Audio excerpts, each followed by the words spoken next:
Балалар, оқуға бар, жатпа қарап, жуынып киініңдер шапшаңырақ, шақырды тауық мана әлде қашан, қарап тұр терезеден күн жылтырап. Адамда, ұшқан құста, жүрген анда, жұмыссыз тек тұрған жоқ ешбір жанда. Кішкене қолымызда жүр жүгін сүйреп, барады араларда ұшып бауға. Күн ашып, тоғайлар шап, ың-жың орман, оянып жан мақұлық түнде қонған.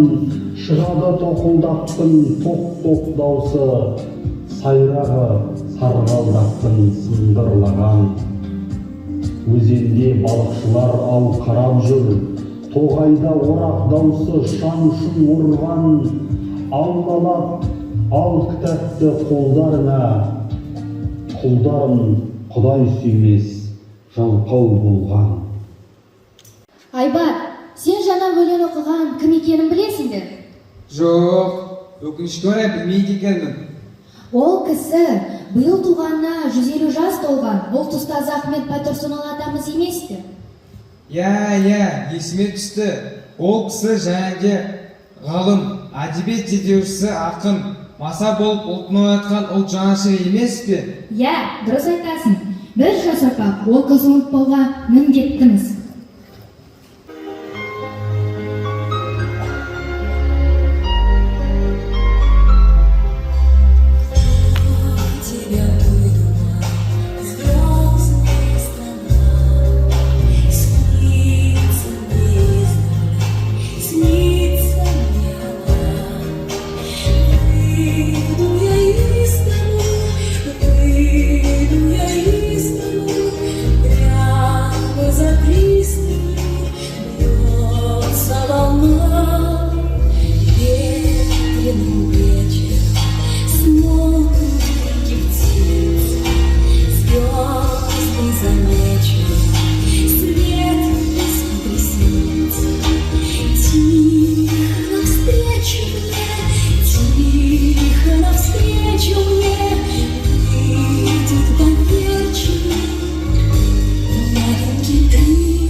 Шіркін, аспан қандай керемет, неткен ғажап әлем, жұлдыздар сондай жап-жарық.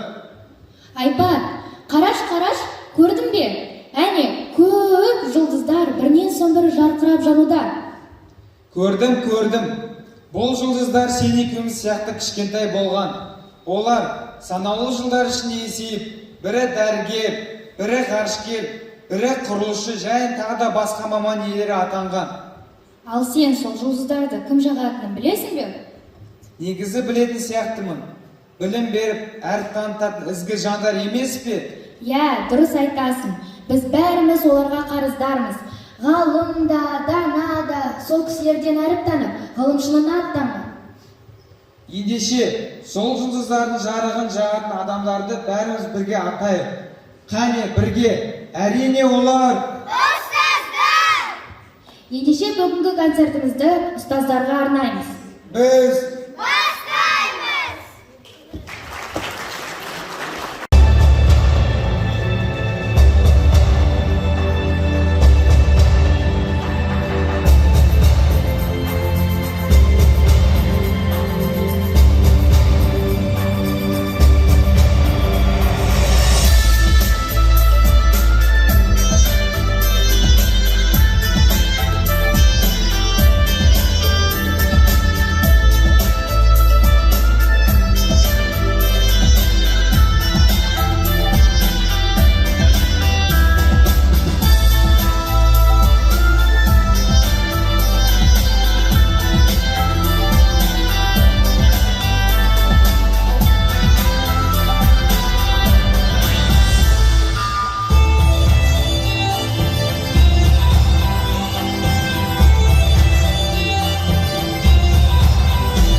құрметті ұстаздар, білім саласының қызметкерлері және шақырылған қонақтар. Міне, жадырап жаз өтіп, алтын күзде келіп жетті. Табиғаттың осы бір жыл мезгілін әркім-ақ сыңғырлаған жез қоңырау үнімен мектептегі мұғалімдер мен оқушылардың қарбаласа, сағыныса табысқан қуанышты сәттерімен елестетеді. Жаңа оқу жылымен қатарлас келетін мұғалімдер күні де күздің үлесіне тиіпті. Мектеп қабырғасынан әлде қашан алыстап кетсе де, бойында жылуы бар әрбір парасатты азамат әлі үйреніп, білім теңізіне жетелеген ұстаздары мен балалық шағының талай қызықты күндеріне куә болған алтын ұя мектептерін әрдайым үлкен сағынышпен, құрметпен еске алып отырады. Добрый день, уважаемые учителя, работники сферы образования и приглашенные гости. Сегодня большой торжественный праздник.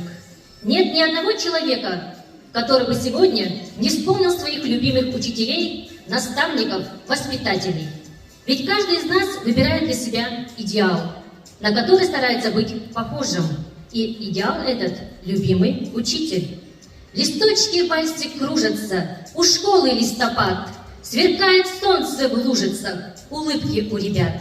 Поздравляет вся земля в этот день осенний. С праздником, учителя! Счастья вам, веселья! Сіздерді қазан айының алғашқы апаттасында атылып өтетін кәсіби мерекелеріңіз мұғалімдер күнімен шын жүректен құттықтаймын. Ұстаз, ұлағатты есім, кез келген қоғамдағы барлық кезеңдегі ұстаздың ұлы міндетіне баға жетпейді. Сердечно поздравляю вас с профессиональным праздником Днем Учителя. Педагог – это наставник, имеющий ответственную и благородную миссию. Он не только дает знания, но и навсегда остается для своих учеников образцом нравственности и примером для подражания. Великую миссию педагога в жизни любого общества и во все времена трудно переоценить. Ваш благородный и нелегкий труд пользуется заслуженным уважением в обществе. Он требует высочайшего профессионализма, огромных душевных сил, мудрости, терпения и самоотдачи. Шәрәп Янжанов атындағы жалпы орта білім беретін мектебінің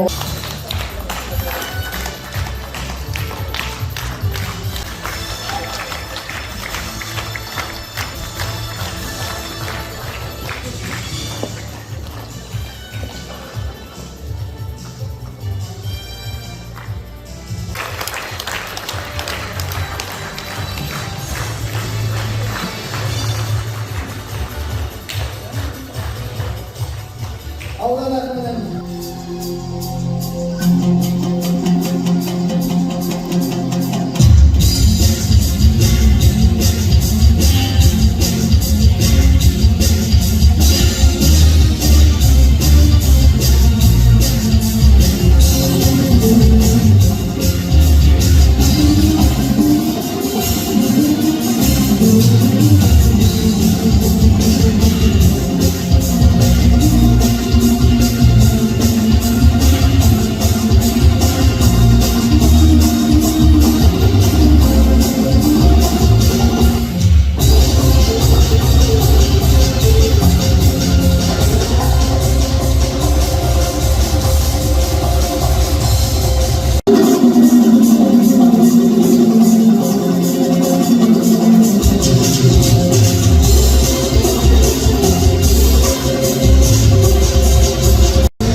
съездің делегаты болдым.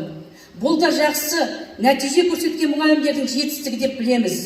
Атап айтсақ, ең бірінші делегат болып, үлгі орта мектебінің қазақ тілі мен әдебиеті пәні мұғалімі Долдина Алуа Қабдылмановна, Астана қаласында өткен қазақ тілі мен әдебиеті пәнінің мұғалімдердің съезіне қатысса, Қарағанды қаласында өткен математика пәні мұғалімдердің республикалық съезіне Құдығағаш орта мектебінің математика пәні мұғалімі Калиева Зейнегүл Боранбайқызы, Петропавл қаласында өткен тарих пәні мұғалімдердің съезіне Андықожа Батыр мектебінен Бекбаев Нұрлан Мақтыбайұлы, география пәнінен Түркістан қаласында өткен съезге Бұланды орта мектебінен Колпакова Галина Викторовна, технология пәнінен Қызылорда қаласында өткен съезге Макинка мектебінен Усанина Галина Владимировна, және Астана қаласында өткен бастауыш сынып мұғалімдердің съезіне Андықожа Батыр ауылынан Смағұлова Гүлмира Қайыровна қатысып, әріптестермен тәжірибе алмасып, көптеген жаңалықтармен оралды.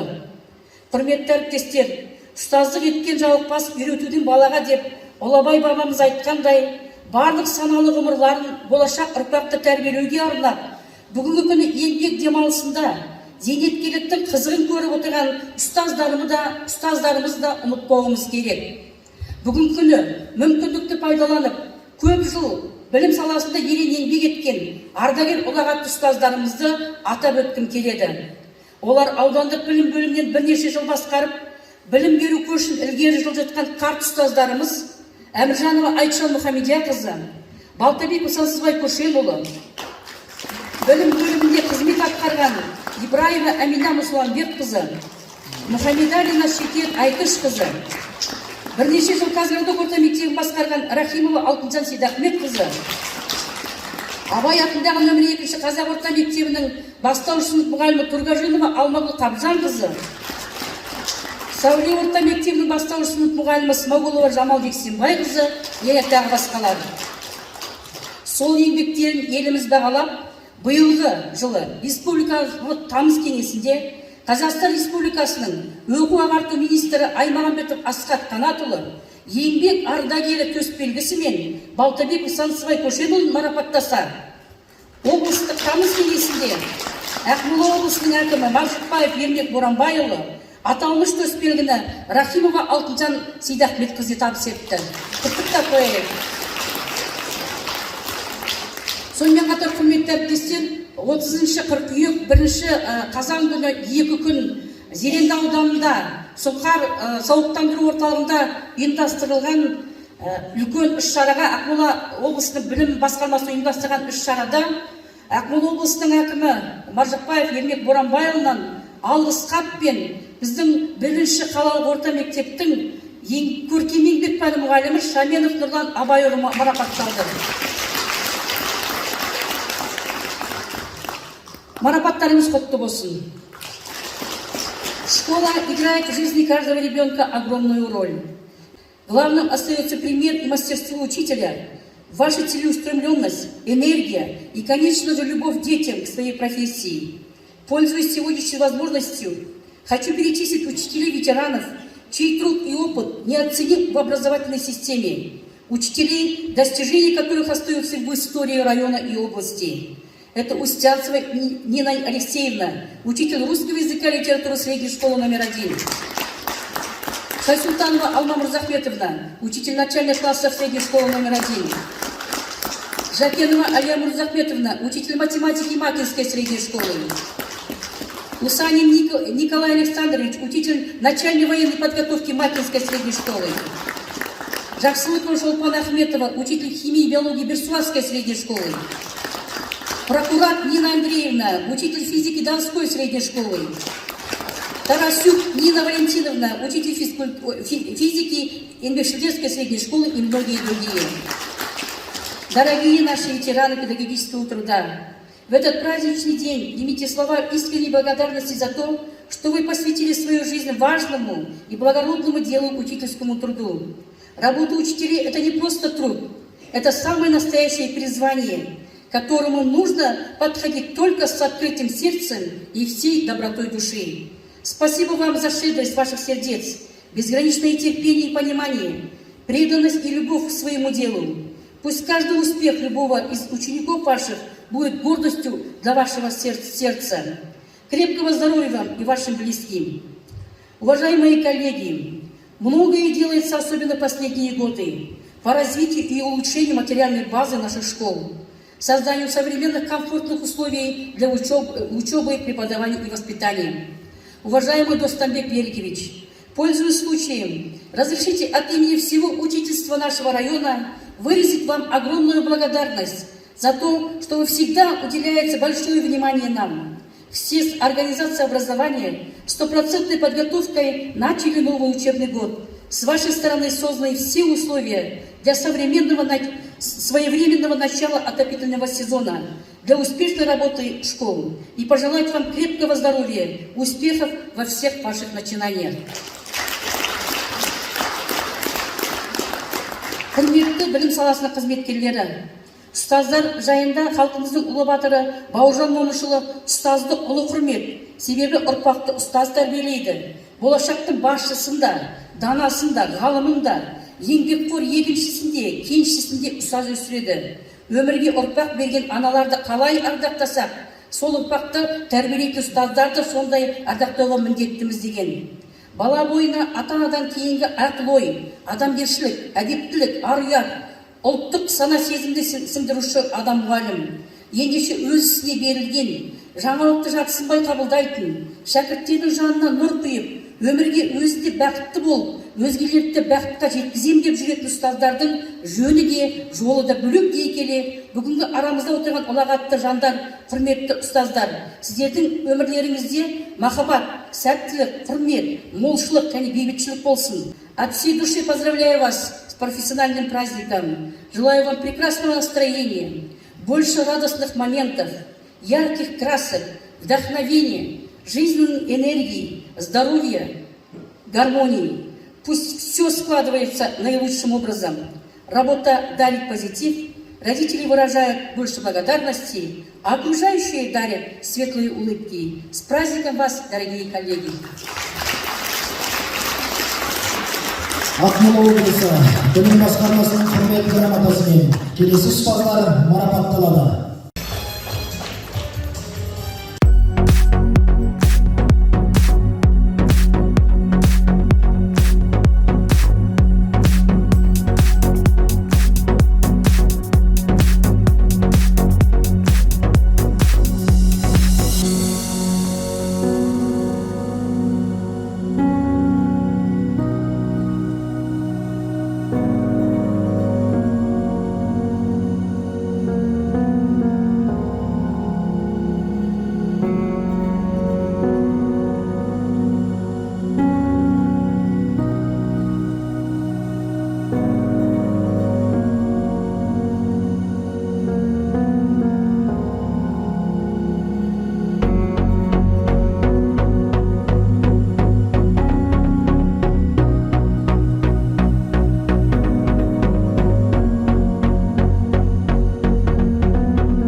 Құрметті Достанбек Берікұлы, құрметті ұстаздар, сіздерді мұғалімдер күнімен құттықтаймын.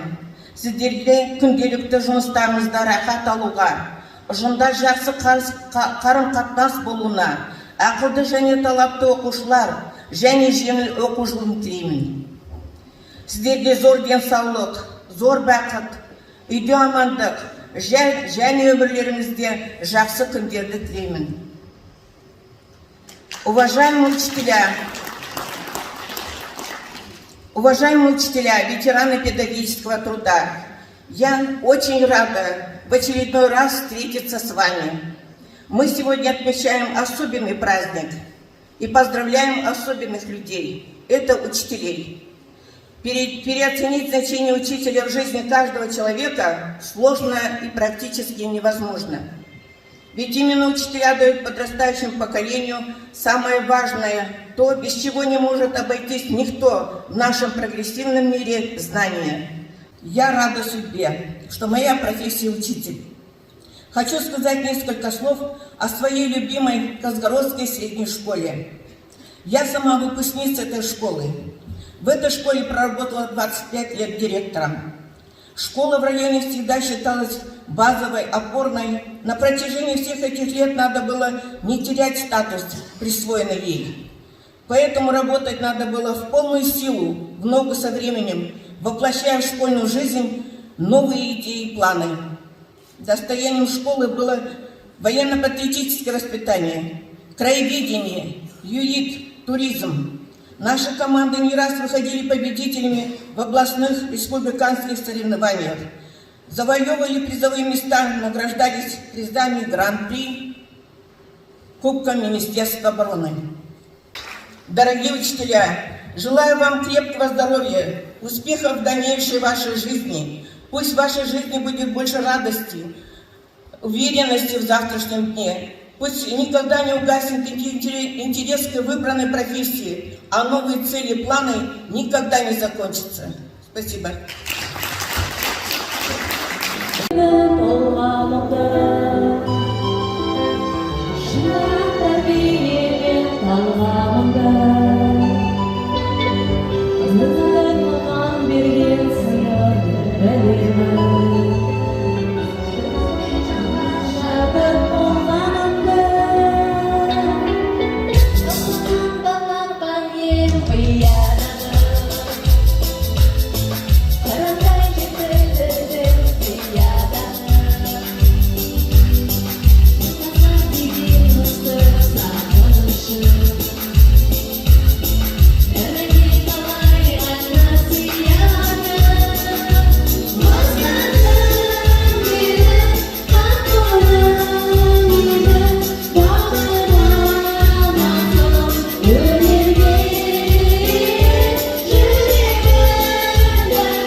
ұстаздар қауымы, аудан әкімі Достанбек Берікұлының атынан гүл шоқтары менен сағыныш жырлықтарыңызды қалдырыңыздар.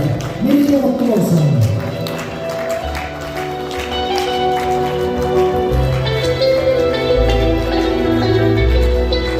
Қошемет көрсетіп қойыңыздар.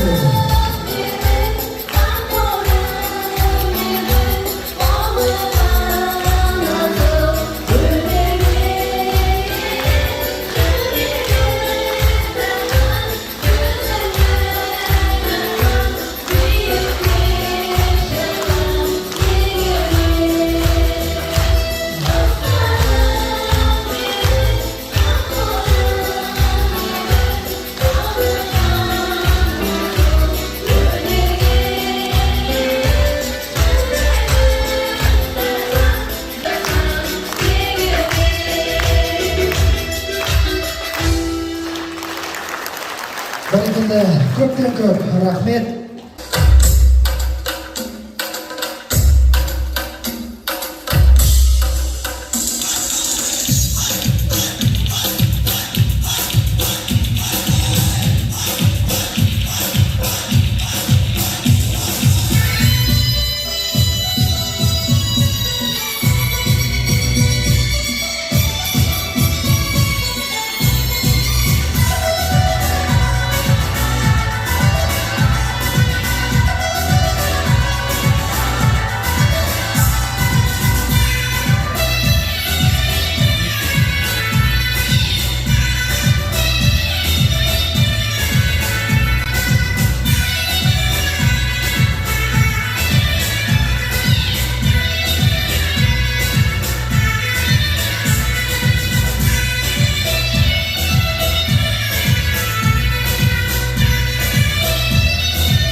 Құрметті ұстаздар, білім саласының қызметкерлері, ұстаздық еткен жалықпас, үйретуден балаға дегендей, әр шаңырақтың үміт еткен ұл қыздары сіздердің білімдеріңіз бен біліктеріңізге жүгініп, сеніп келеді. Ел ертеңі болып табылатын ұландардың бойына білім мен өнерді, адамгершілік пен адалдықты, туралық пен шыншылдықты, рухани байлық пен ұлттық қасиеттерді сіңіріп, оларды тұлғалы азамат етіп қалыптастыруда сіздердің үлестеріңіз орасан мол. Бүгінгі күн құшақтары гүлге толсын, дендеріңнің саулығы мықты болсын, білімімен суарған шәкірттерің, төл мерекең ұстаздар құтты болсын дей келе, сіздердің құрметтеріңізге музыкалық сәлем. Донской орта мектебінің мұғалімі Қалиева Динара Амангелді қызының орындауында ұстазым әні. Қабылдаңыздар.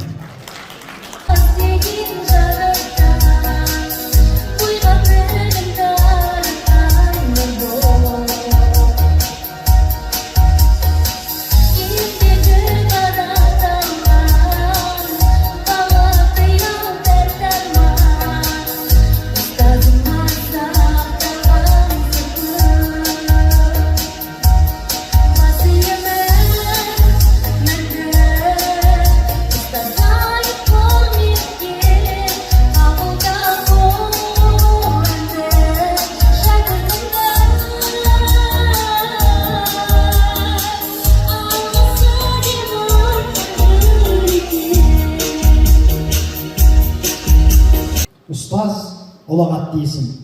Шәкірттердің білімдерімен сусындатып, тәрім-тәрбие беру, жақсы қасиеттерді бойына тартып, адамгершілік рухта бағыт-бағдар беруде ұстаздың еңбегі зор. Сондықтан да ол әрдайым қасиетті тұлға ретінде ерекшеленеді. Ұстаз сөзін айтып жүрген ән қылып, одан басқа жүрген кім бар жан болып, ұстаз деген ұлылардың ұлысы қасиетіне бас иіп, мәңгілік дей келе, білім көшін жылжытып келе жатқан ұстаздар қауымына құрмет арта бермек. Сіздерді кәсіби мерекелеріңізбен шын жүректен құттықтаймыз. Дорогие учителя и приглашенные гости, великий Абай сказал: учитель никогда не устает учить своих подопечных. Вами выполняется огромная работа по обучению, воспитанию подрастающего поколения. Посеянное вами зерно – это завтрашние наши всходы. Учитель готовит не только будущее поколение, да и все будущее поколение образов. Оценивая ваш большой вклад в общество, желаем вам успехов в этом трудном деле. Желаем творческих удач во всех ваших начинаниях. С праздником, дорогие учителя!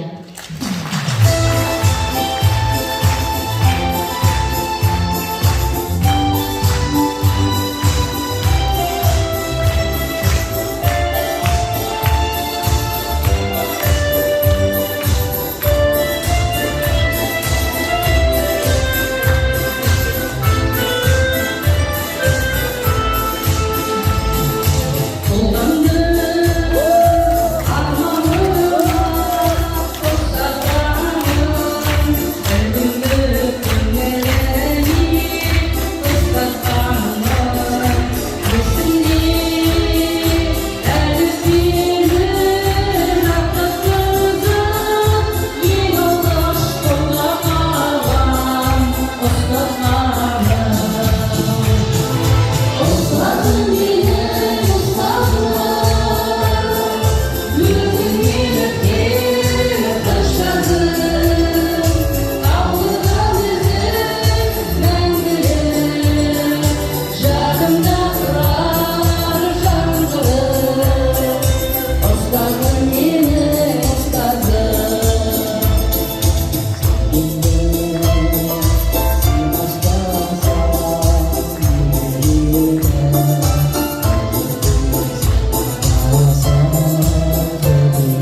ұстаздар күні мерекесі құтты болсын. Баршаңызды кетіп қалмай мына жерге экранға келіп естелік фотосуретке түсуге шақырып